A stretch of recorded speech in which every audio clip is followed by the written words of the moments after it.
Bapak Ibu, ini dari Radar Pekalongan. Ada Pak Ade Asep Sarifudin, beliau pimretnya langsung berkenan hadir. Kemudian juga ada Mas Nur Khalid, beliau ini jurnalis dari Radar Kendal, yang satu perusahaan juga dengan Radar Pekalongan. Assalamualaikum warahmatullahi wabarakatuh. Pemirsa sekalian, jumpa lagi di channel Radar Pekalongan. Channel yang mengedukasi dan menginspirasi pemirsa semua.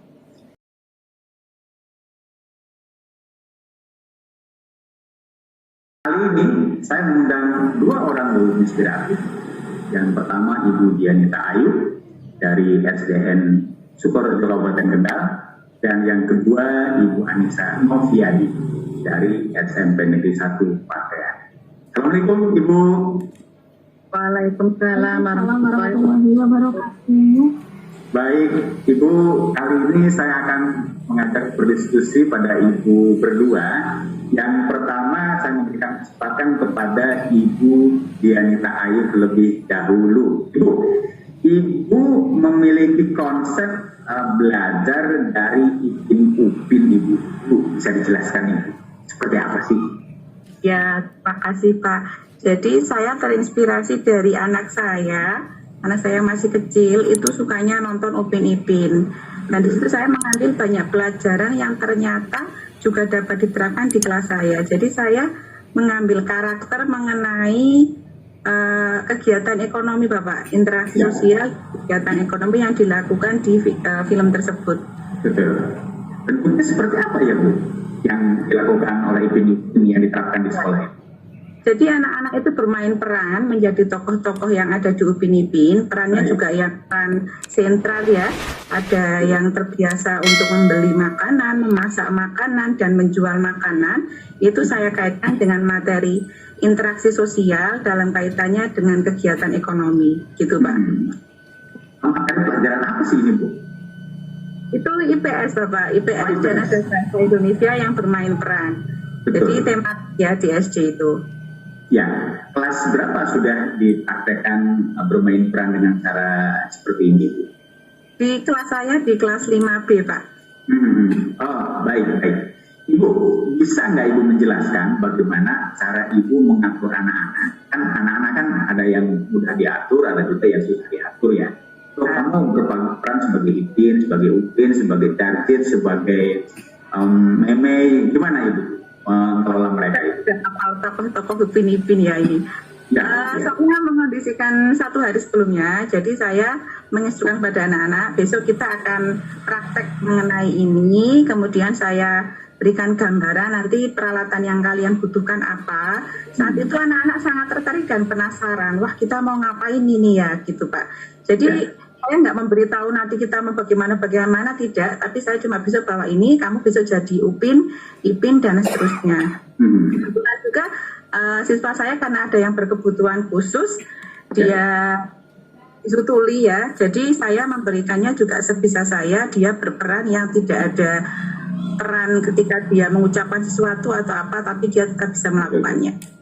Nah, yang Ibu nilai ketika mereka memerankan tokoh dalam Ipin Upin itu, sejauh mana sih mereka memiliki kemampuan untuk meniru?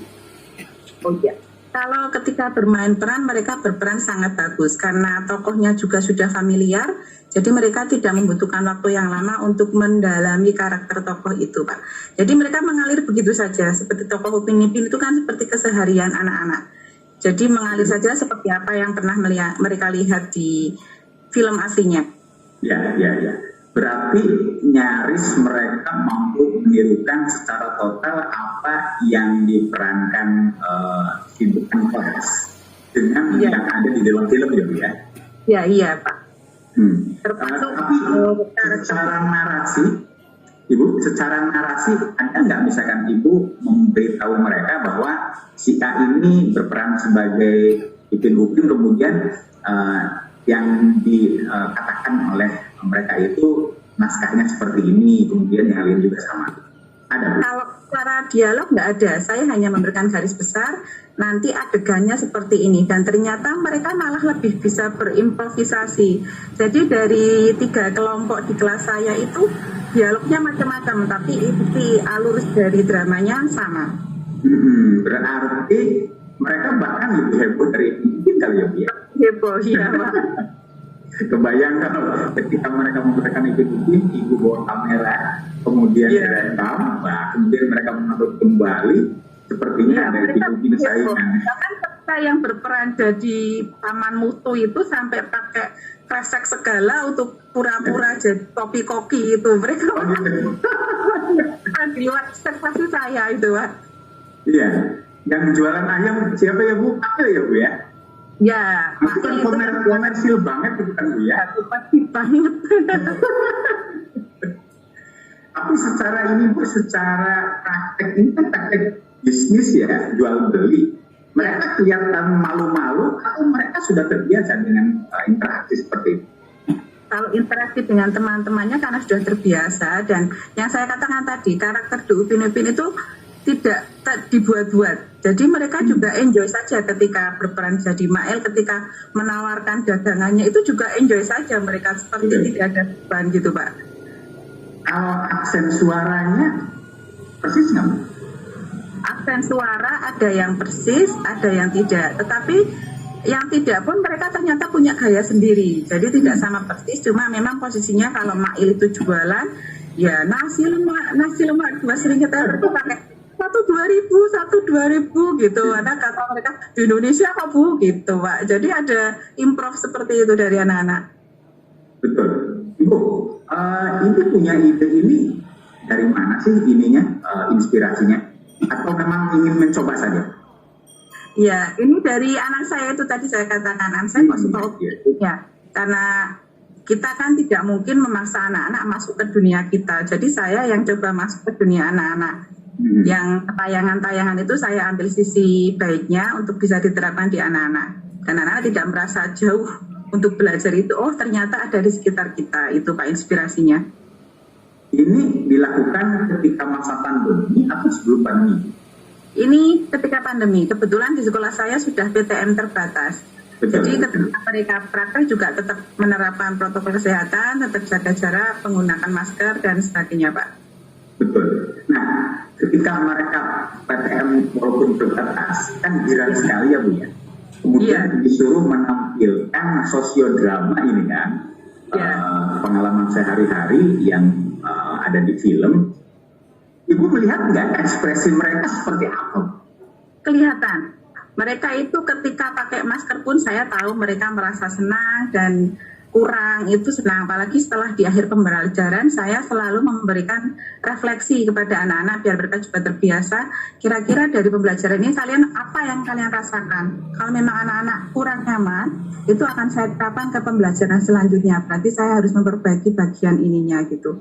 Ketika itu saya suka ketika anak-anak praktek, mereka lolos saja, kan kelihatan anak-anak nggak merasa terbebani itu Pak. Karena mungkin tidak saya suruh untuk menghafalkan naskah ya, jadi mengalir begitu ya. Kalau evaluasi Ibu atas pembelajaran dengan model ini bagaimana Bu? Oh ya, karena saya mengambil 2 mata pelajaran, maka yang bahasa Indonesia saya ambil di keterampilan bermain perannya, yang IPS saya berikan soal evaluasi yang soal pengetahuan, pertanyaan-pertanyaan mengenai tokoh-tokoh itu dan perannya, Pak. Oh, baik. Baik, Ibu Dian, terima kasih, sangat menginspirasi dan mungkin bisa ditiru oleh sekolah-sekolah yang lain ya Bu ya. Amin, terima kasih Bapak. Baik, terima kasih Bu Dianita, luar biasa memberikan inspirasi pada guru-guru yang lain. Pemirsa, demikian perbincangan saya dengan 2 guru yang luar biasa ini. Mudah-mudahan bisa ditiru oleh Bapak dan Ibu guru yang lain di sekolah lain. Sampai jumpa pada segmen yang berikutnya. Assalamualaikum warahmatullahi wabarakatuh.